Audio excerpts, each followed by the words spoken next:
Demikian tadi pembacaan salawat bersama-sama. Mudah-mudahan pembacaan salawat tadi akan mendapat syafaat dari Nabi besar Muhammad Sallallahu Alaihi Wasallam. Untuk acara selanjutnya tausiah agama yang akan disampaikan oleh Bapak Ustaz dipersilakan. Bismillahirrahmanirrahim. Assalamualaikum warahmatullahi wabarakatuh.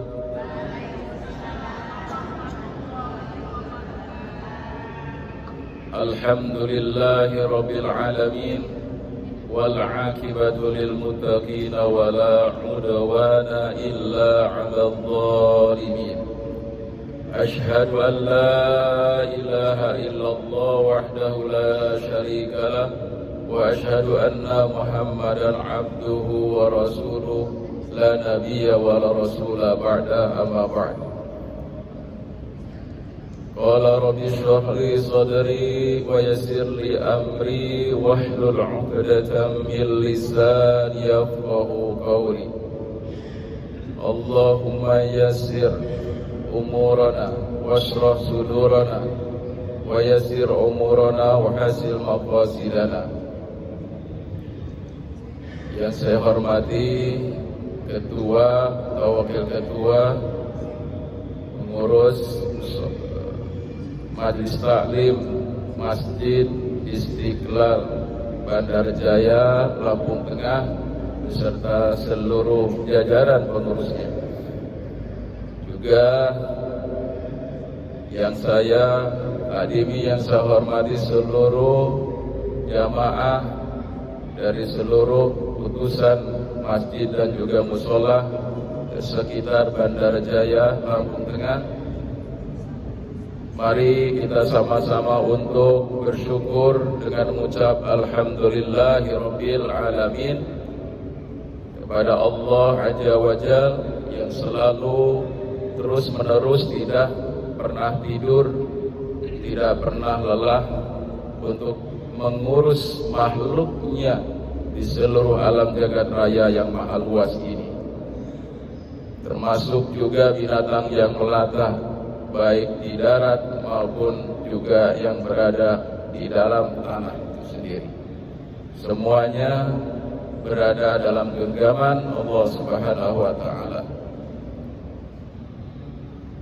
Jamaah rahimakumullah, bersyukur kita diciptakan oleh Allah sebagai makhluk yang paling mulia kalau dibandingkan juga dengan malaikat.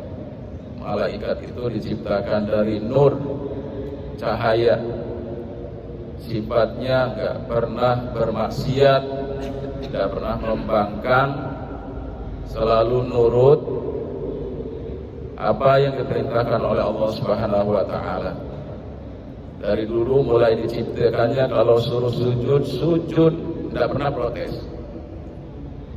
Kalau suruh menyangga aras, dari dulu pernah dia ciptakan dan ditugaskan sampai nanti hari kiamat, tidak pernah dia protes. Beda dengan manusia. Manusia yang notabene manusia ini diciptakan fi ahsani taqwim, dalam bentuk yang sebaik-baiknya, dilengkapi dengan kelengkapan yang tidak pernah dimiliki oleh malaikat sekalipun, yang pernah tidak dimiliki oleh yang lainnya, terkecuali iblis, setan laknatullah, itu lebih maju satu langkah daripada manusia. Untuk apa? Untuk dalam rangka menjerumuskan manusia kepada lembah neraka.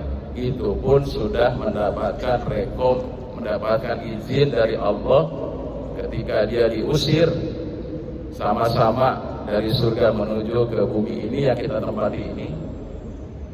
Dia mohon kepada Allah, ya Allah, izinkan aku untuk menggoda anak cucu Adam.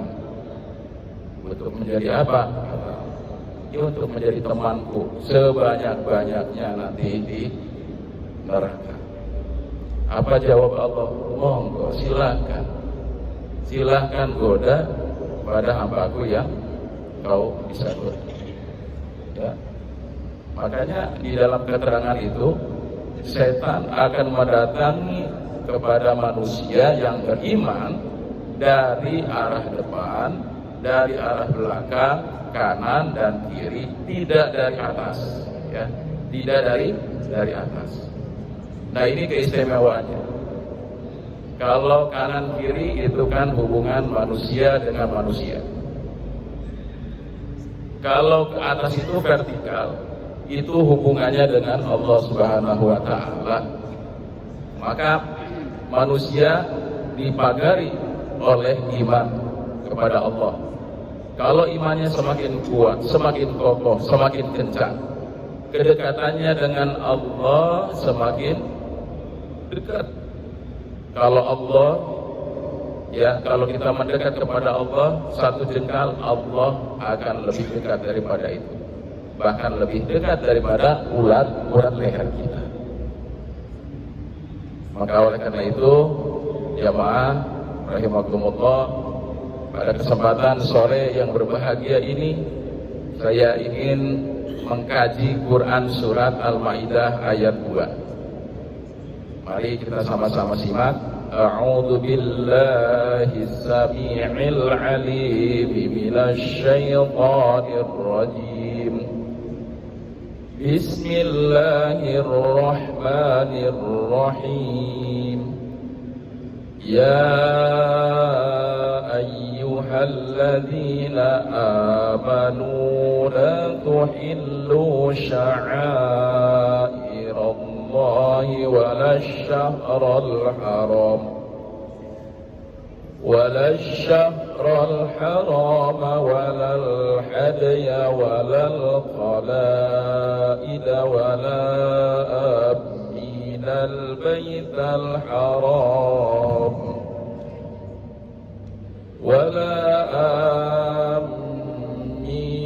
البيت الحرام يبتغون فضلا من ربهم ورضوانا وإذا حللتم فاصطادوا ولا يجرمنكم شنآن قوم أن صدوكم عن المسجد الحرام أن تعتدوا وتعاونوا على البر والتقوى ولا تعاونوا على الإثم والعدوان واتقوا الله إن الله شديد العذاب. Ibu, surat Al-Maidah itu artinya hidangan. Hidangan itu kaitannya dengan makanan yang dihidangkan. Nah, dalam Quran surat yang ayat yang kedua daripada surat Al-Maidah ini ada beberapa himbauan kepada orang-orang yang beriman. Siapa? Ya kita, orang-orang yang beriman. Apa yang pertama? Himbauan sekaligus larangan. Wahai orang-orang yang beriman, la tuhillu sya'airallah. Larangan yang pertama, janganlah kalian menghalang-halangi syiar-syiarnya Allah. Apa itu syiar-syiarnya Allah? Kalau asbabul nuzulnya, asal mula daripada turunnya ayat ini adalah yang berkaitan dengan syiar haji, di mana haji adalah merupakan rukun Islam yang kelima, wajib hukumnya bagi orang mukmin, orang muslim yang sudah mampu untuk berangkat menuju yaitu Baitullah, ke Masjidil Haram di Mekah Al-Mukarramah. Nah, apa itu bentuk larangan-larangan? Larangan-larangan dalam rangka bentuk menghalang-halangi daripada syiar itu, ya zaman dahulu di sana itu awal mulanya adalah justru yang menghalangi. Justru yang menghalangi itu adalah orang-orang kafir awal. Mereka tidak suka kalau Rasulullah Muhammad SAW dan para sahabatnya yang sudah sukses berdakwah di Madinah, kemudian akan terus tiap tahunnya atau ketika umroh mereka mendapatkan kesempatan untuk bisa merekrut sebanyak-banyaknya orang-orang yang berkunjung ke Masjidil Haram dari seluruh penjuru dunia. Mereka itu memang diwajibkan oleh Allah Subhanahu wa taala apabila mereka untuk menyempurnakan keislamannya. Tapi ternyata saat sekarang ini ada ya orang-orang yang sudah semestinya dia diberikan kemampuan oleh Allah Subhanahu wa taala untuk berangkat ke sana, ke tanah suci untuk menunaikan ibadah haji. Mungkin kendala utamanya ya kalau sekarang mungkin ada yang tidak cash, ada yang cash. Itu aja bedanya. Nah, ketika sekarang dibentuk yang namanya waiting list, daftar tunggu, diberikan juga kesempatan kepada yang sudah lunas porsi hajinya. Ya itu bisa jadi. Ya ada juga yang kesalib. Nah, begitu. Nah, ini adalah merupakan bagian mungkin bisa jadi kajian dalam hal ini adalah merupakan tanggung jawab pengurus haji. Ya, termasuk pemerintah yang mempunyai ya kebijakan. Ya, kalau memang sudah ada di porsi hajinya, pangkatnya misalnya sekarang tahun 2024 dia berangkat. Ya, ada yang memang belum pada waktunya dia juga bisa berangkat, ada ya, dengan prioritas anu ada, atau dengan alasan ini dan itu ada. Jadi ini adalah tanggung jawab dunia akhirat ya kepada para pengurus haji, mulai dari pemerintahnya yang mempunyai naungan payung hukumnya ya, yang membuat porsi-porsi itu, kemudian juga pembantu pemerintah dari KBIH-nya juga demikian untuk bisa mengawal, Bu, mohon maaf, jelas suaranya ini? Kayaknya ada hujan sama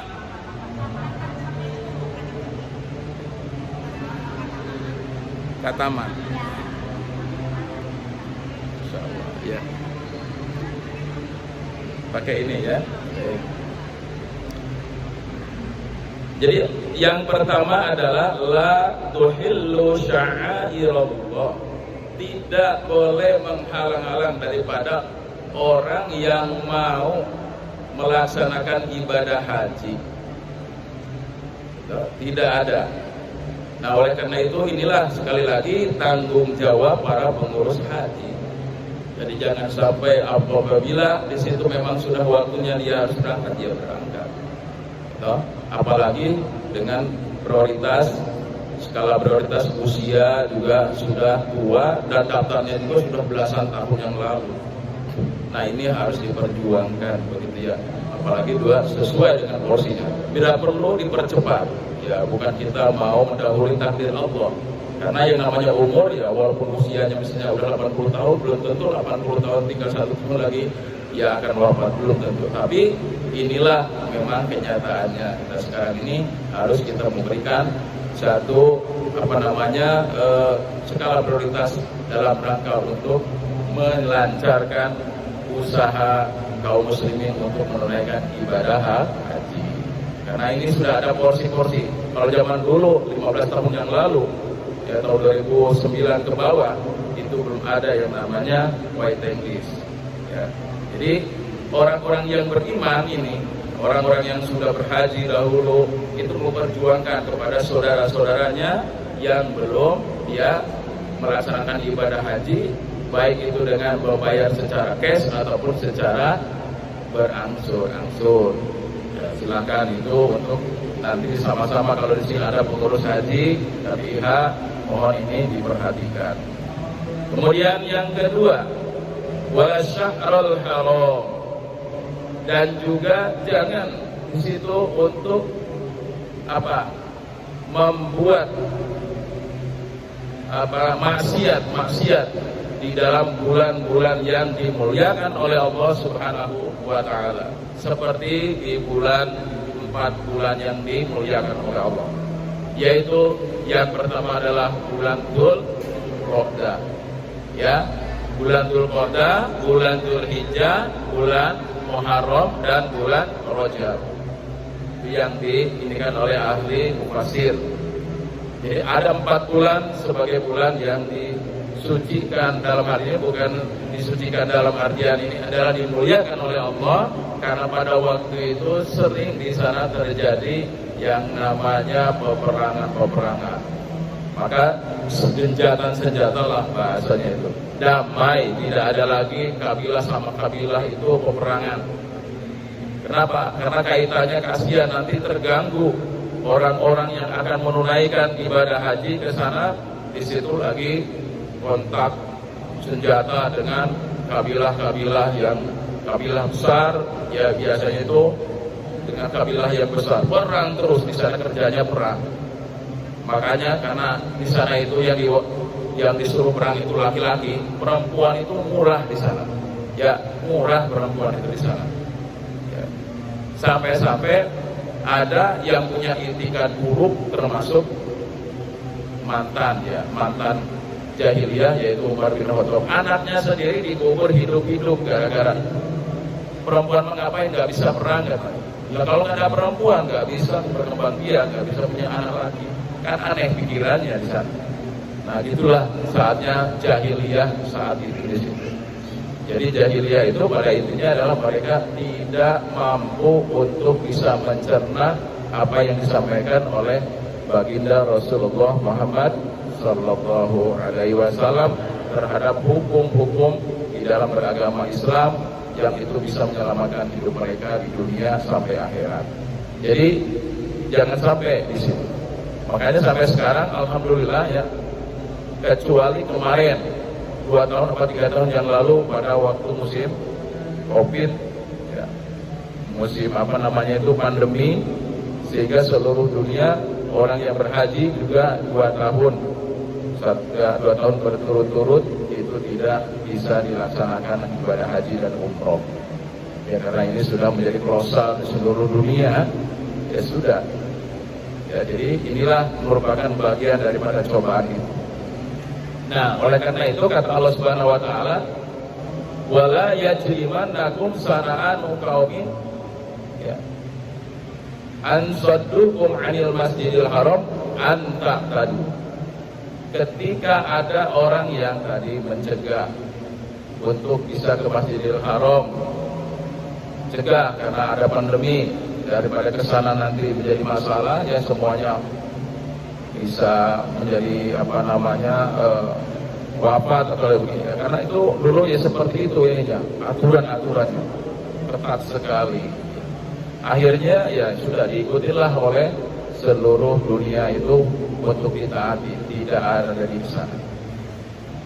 Padahal kalau main bola juga nggak libur, ya kan? Waktu pandemi main bola terus saja ya, tingkat dunia, benar nggak?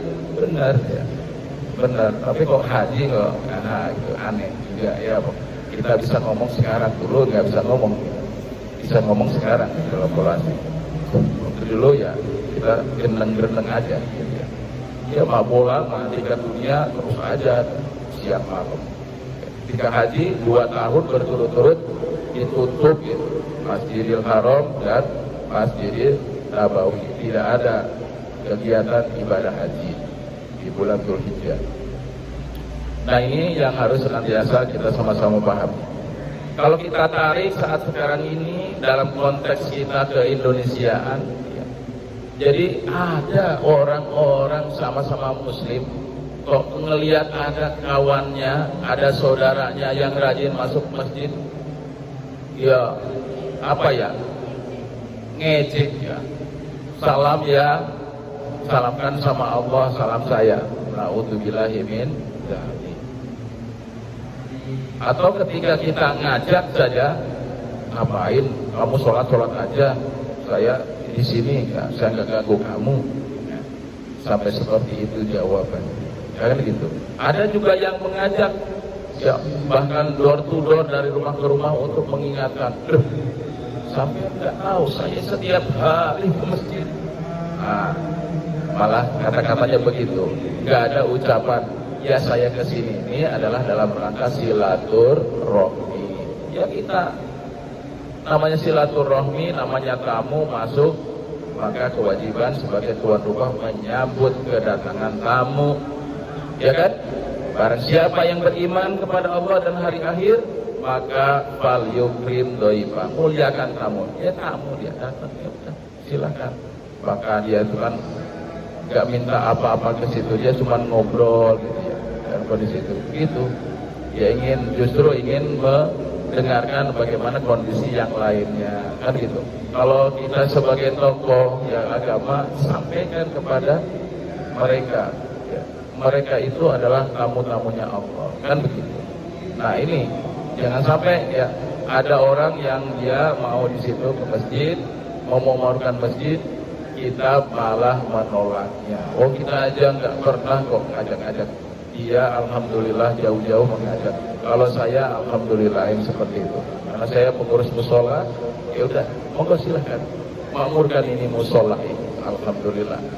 Jadi kalau tanpa jenengan-jenengan juga, ya nggak ada nambahnya juga di sini. Tapi alhamdulillah dengan asbab ya, dengan kalian Bapak Ustadz ini bisa bersilaturahmi, insya Allah semuanya bisa terlaksana dengan baik.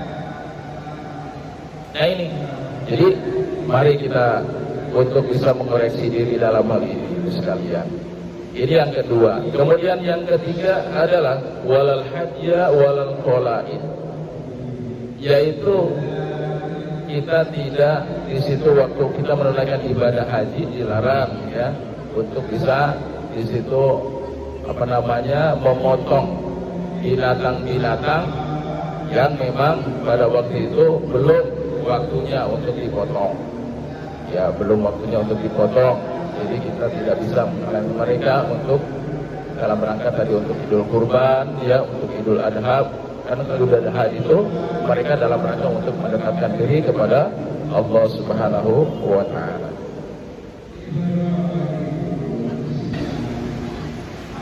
Ini larangan yang ketiga. Ya, yang ketiga adalah kita juga bisa memberikan kesempatan kepada orang-orang yang mau melaksanakan pemotongan hewan kurban. Dimotivasi, Bu. Orang yang mau berkurban dimotivasi. Kalau tahun ini dia tidak bisa berkurban karena belum cukup uangnya, tahun yang akan datang dia berkurban. Makanya kan banyak arisan-arisan kurban. Itu gak usah dimain tuh. Oh, kurban kok arisan? Gak apa-apa, ya. Gak apa-apa. Arisan kurban itu positif, bagus. Haji aja ada yang arisan, apalagi berkurban. Dalam rangka untuk fastabiqul khairat, dalam rangka untuk berbuat kebajikan, monggo silakan. Ya kan, begitu. Nah, jadi berkurban dalam hal ini adalah dalam rangka untuk mendekatkan diri kepada Allah Subhanahu wa Ta'ala. Bukan dalam rangka untuk seperti orang jahiliyah dipotongkan di situ untuk Bu? Sajen atau untuk apa lagi? Tumbal, ya bukan. Jadi ini adalah kurban itu merupakan tapak tilasnya, yaitu Nabi Ismail dan juga ayahnya Nabi Ibrahim alaihi salam. Nah, larangan-larangan tersebut ya itu kalau sudah haji dilaksanakan ya fasqadu, maka silahkan kalian boleh berburu ya, berburu binatang, berburu apa saja. Bahkan yang larangan-larangan haji pada waktu itu ya kalau sudah selesai hajinya sudah selesai juga. Kan namanya haji itu kan mulai dari tanggal 8, 9, 10 kan begitu. Betul? haji itu bedanya dengan umroh di mana, Bu? Di wukuf ya. Ya, wukuf di Arafah yang sudah haji. Saya masih teori, Bu. Ya belum pernah haji. Umroh apalagi? Haji pun belum ya. Tapi begitulah. Jadi namanya Arafah, haji itu adalah Arafah. Wukuf di Arafah. Kabarnya dari kawan saya, Pak Asep, semakin kesana nanti pelaksanaan ibadah haji itu, mohon maaf ya, ada yang di Arafah itu nggak ada yang ini, lewat doang, lewat aja. Padahal dia wajib wakaf. Namanya wukuf itu wakaf, berhenti di situ untuk apa? Berdoa kepada Allah, memohon segala apa yang kita minta di situ. Mohon kepada Allah Subhanahu wa taala. Masya Allah ya. Jadi yang namanya wukuf itulah cirinya haji, bedanya haji dengan umroh. Yang lainnya sama rukunnya. Gitu, yang diakhiri dengan tahallul sama. Ada namanya nih niat ihram. Kemudian ada sa'i, ada tawaf. Kemudian ada bukan lempar jumroh, apa namanya? Tahallul tertib. Bedanya cuma di wukuf. Bedanya di wukuf itu. Kalau umroh tidak ada wukuf, ya, karena umroh itu bisa dilaksanakan kapan saja dan di mana saja. Nah, adapun pelaksanaannya, ya, menurut teorinya itu kan haji ada yang bersamaan dengan umroh ya Bu ya. Namanya haji ifrad. Ya Bu ya. Kemudian ada yang umroh dulu baru haji. Itu namanya tamattu, ya kan? Ada yang haji dulu baru umroh, namanya qiran, kan gitu ya. Nah, jadi ada 3 itu dalam laksana. Tapi kalau udah selesai melaksanakan haji, ya, maka kita silahkan untuk melakukan aktivitas pada umumnya biasa. Ada yang suami istri, ya, silahkan bergabung di situ, kan gitu ya. Setelah itu silahkan untuk menyembelih, motong kuku dan seterusnya, dan yang lain motong rambut. Kan sudah tahallul tadi kan, sudah selesai urusan haji. Nah, maka tadi ada hal-hal yang perlu diperhatikan di situ. Jangan gara-gara kita tidak melaksanakan ibadah haji karena ada larangan-larangan di situ, terus kita berburuk sangka. Ya sudah, ini yang terbaik menurut Allah Subhanahu wa taala. Rasulullah pun sebagai Rasul pernah dicoba seperti itu.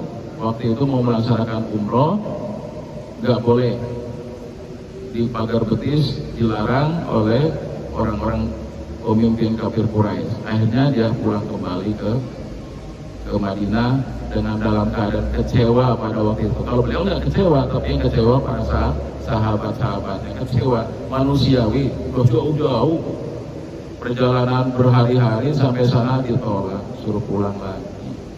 Tapi karena itulah ketentuan dari Allah, ya sudah. Ya, karena itu apalagi itu adalah saudara-saudara kita yang belum paham terhadap ini, karena dia merasa takut nanti kalau ke situ kondisi Islam semakin besar dan seterusnya, kan begitu ya. Nah, ya sudah, balik lagi. Ini Allah nanti yang akan membereskan urusan ini. Akhirnya disitulah ada yang namanya tadi denda ataupun dam, istilahnya itu.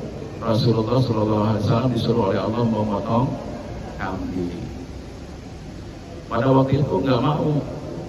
Ayo sahabat, karena kita ini disuruh oleh Allah, ya, tidak jadi untuk umroh, kita sudah niat umroh tapi tidak jadi. Sekarang motong kambing masing-masing satu orang satu. Ogah itu. Tapi nggak bilang begitu, cuman diem aja, nggak ada reaksi. Tapi ketika Rasulullah SAW mengadu kepada istrinya, wahai Rasulullah, jawab istrinya, manusiawi para sahabat itu juga kecewa karena mereka sudah jauh-jauh itu.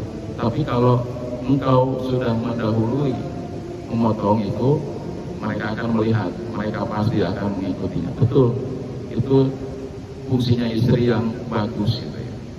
Jadi bukan malah ngikutin kebanyakan sahabatnya yang kecewa ya. Kalau istrinya enggak. Coba engkau dulu. Beliau tidak banyak komentar ya. Setelah memerintahkan tadi udah bawa kambing sembelih sendiri. Setelah itu dilihat oleh salah satu sahabatnya, yang melihat itu langsung ngasih tahu, ayo Rasulullah sudah memotong kambing.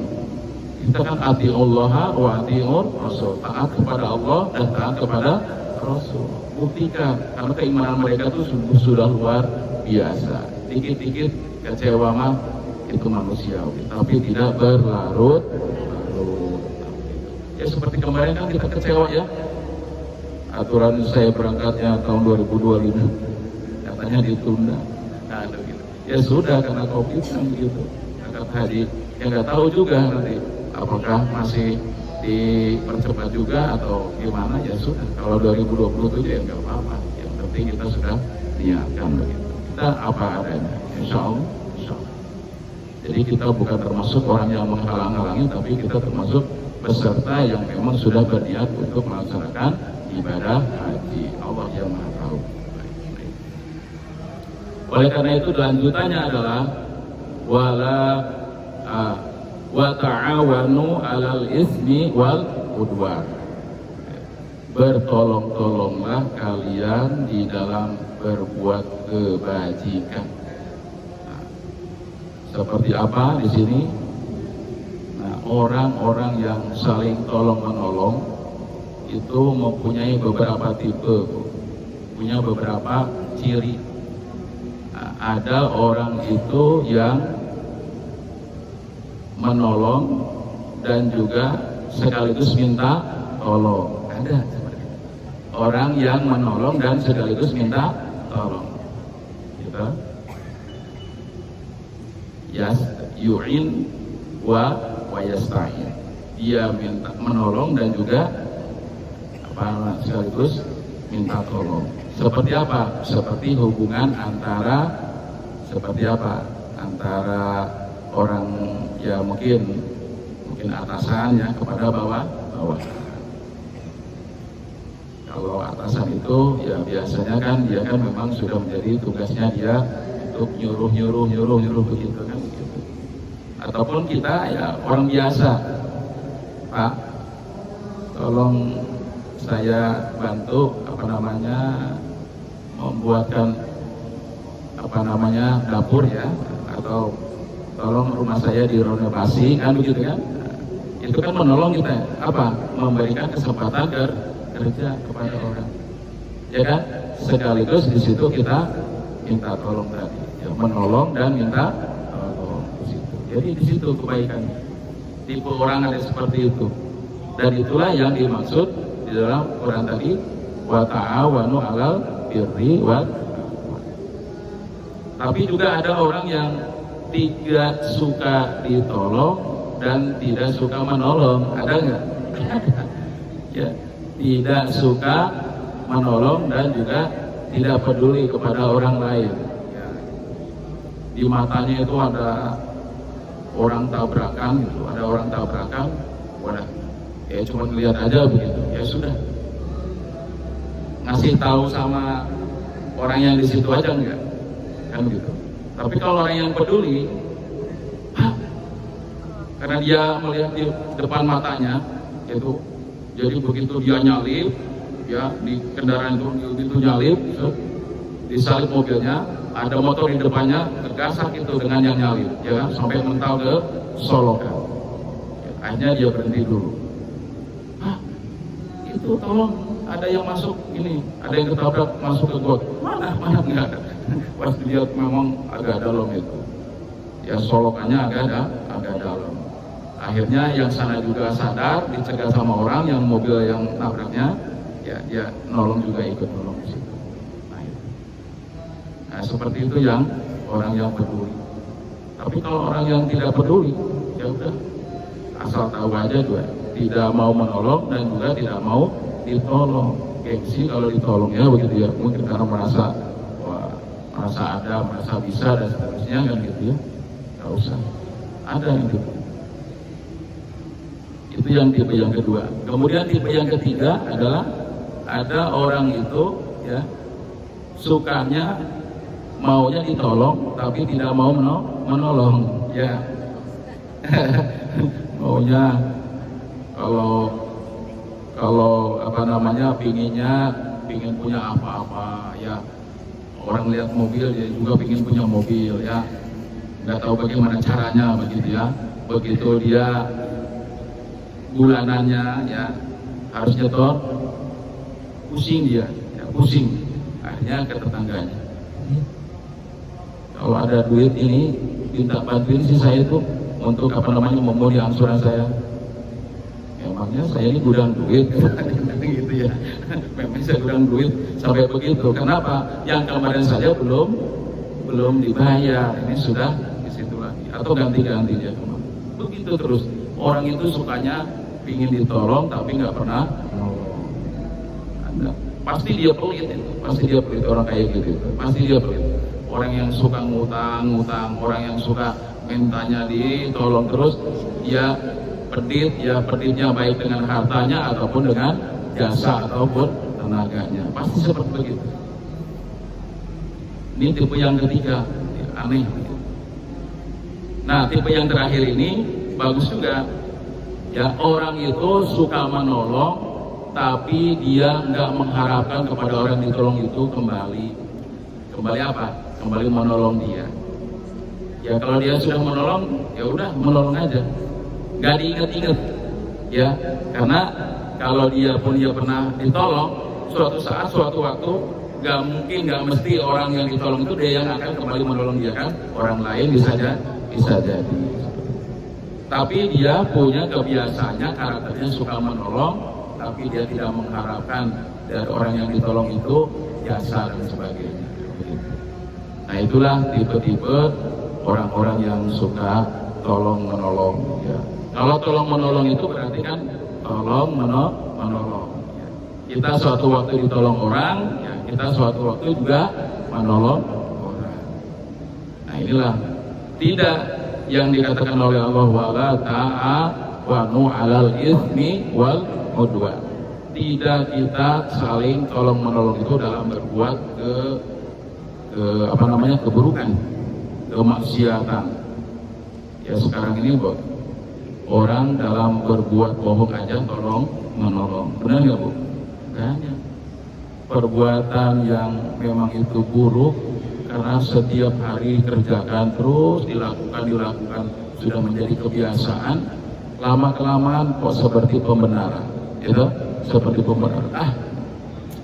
Kalau sholatnya sekali misalnya ketinggalan, jangankan ketinggalan ya.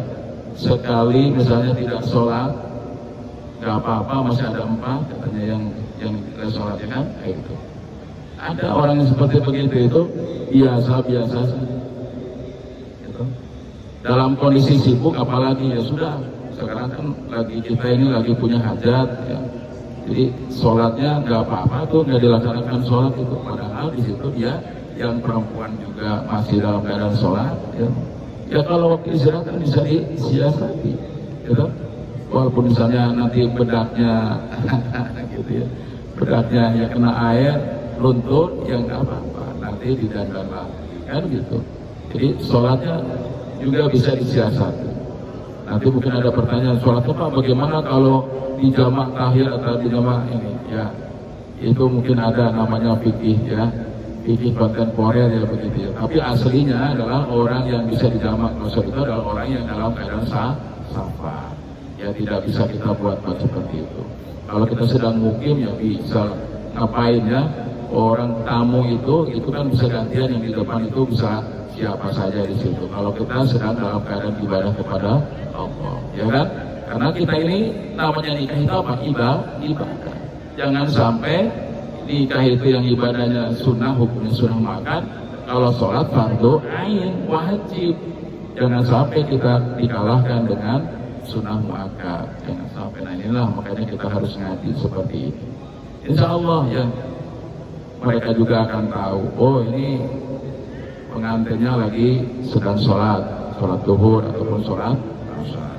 Jangan sampai ditinggalkan gara-gara tadi malas nanti bukan dandanannya. Itu khususnya perempuan. Kalau yang laki-laki enak, kalau laki-laki bebas aja kan gitu ya. Yang perempuan yang rada ribet. Nah inilah dalam rangka tadi untuk mengingatkan kepada kita semua, dalam rangka manfaatnya kita tolong menolong itu satu Bu ya, manfaatnya adalah pekerjaan berat akan lebih ringan. Kemudian yang kedua, tidak akan timbul maksiat yang secara berjamaah. Kenapa? Karena yakin dalam setiap kelompok itu kalau ada yang berbuat salah pasti ada 1-2 orang yang mengingatkan dengan tegas. Betul? Betul. Nah, jangan jauh-jauh nih kelompok kita ini nih, ya Pak, jamaah majelis taklim kita ini. Ya kalau ada yang misalnya salah satunya kok sudah beberapa kali pertemuan nggak datang ke sebelum ini, kenapa? Ya gitu ya. Kenapa? Ya mungkin pasti ada apa-apa kan. Nah, perlu adanya home visit ya. Perlu adanya silaturahmi. Silaturahmi sekarang canggih Bu ya. Telepon saja, video callan saja, monggo silakan ketuanya dan seterusnya. Atau antar yang sudah ada kedekatan dengan hati kita. Kenapa kok sudah beberapa kali pertemuan tidak ada hadir gitu dalam pengajian? Padahal pengajian itu sungguh amat sangat mulia. Makanya dari saling tolong menolong itu ada saling ingat, mengingatkan. Ini fadilah-fadilahnya banyak sekali yang lain-lainnya. Ya, bisa namanya timbul kebersamaan, ya saling ingat mengingatkan tadi. Kemudian juga akan terciptanya adalah masyarakat yang penuh mawaddah warahmah, tenangan, ya sakinah mawaddah warahmah. Ini dengan adanya saling tolong menolong, dan iri hati dan dengki itu tidak ada kalau sudah saling tolong menolong. Karena tahu ya orang yang pernah ditolong itu, disitulah rasa pedulinya, disitulah rasa empatinya. Karena mungkin manusia tidak akan bisa hidup sendirian.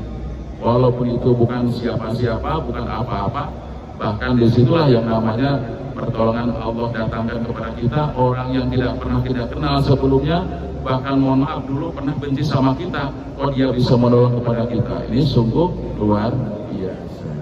Maka disitulah bisa mempersatukan ta'liful qulub. Kira-kira Allah memberikan petunjuk hidayah kepada seseorang dengan cara tadi memberikan pertolongan. Mungkin ini saja yang dapat saya sampaikan ya daripada kajian pada sore hari ini Ibu sekalian.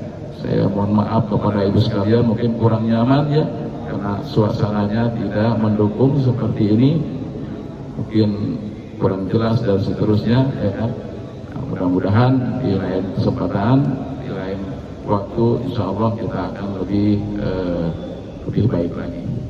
Adanallahu yaikum ajmain. Mari kita sama-sama berdoa mohon kepada Allah Subhanahu wa taala agar tetap Allah berikan kekuatan, kesabaran kepada kita semua, dan juga tambahan ilmu pengetahuan, yang mana ilmu pengetahuan itu bukan hanya untuk sekedar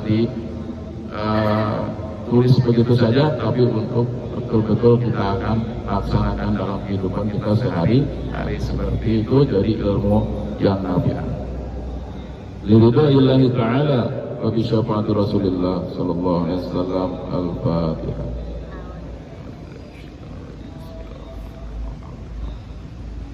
Iya kan.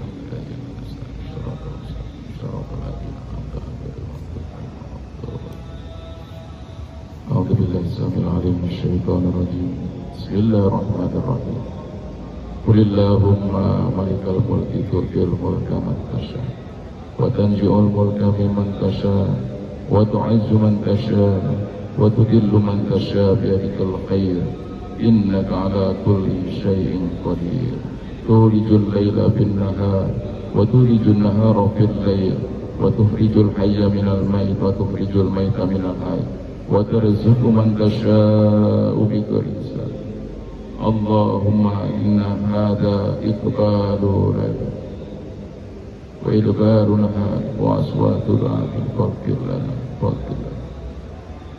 اللهم إنا نسألك علما نافعا ورزقا واسعا وحلالا طيبا وتوبة قبل الموت ورحمة عند الموت ومغفرة بعد الموت. اللهم هون علينا في سكرة الموت والنجاة من النار والعفو عند الحساب. ربنا هب لنا من أزواجنا وذرياتنا قرة أعين واجعلنا للمتقين إماما. اللهم يسر أمورنا، اللهم يسر أمورنا، وحسن مقاصدنا. ربنا أوزئنا أن نشكر نعمتك التي أنعمت علينا وعلى والدينا ونعمل صالحا ترضاه وادخلنا برحمتك واجعلنا في عبادك الصالحين. ربنا آتنا في الدنيا حسنة وفي الآخرة حسنة وقنا عذاب النار بفضلك سبحان ربك رب العزة عما يصفون والسلام على المرسلين والحمد لله رب العالمين. Assalamualaikum warahmatullahi wabarakatuh.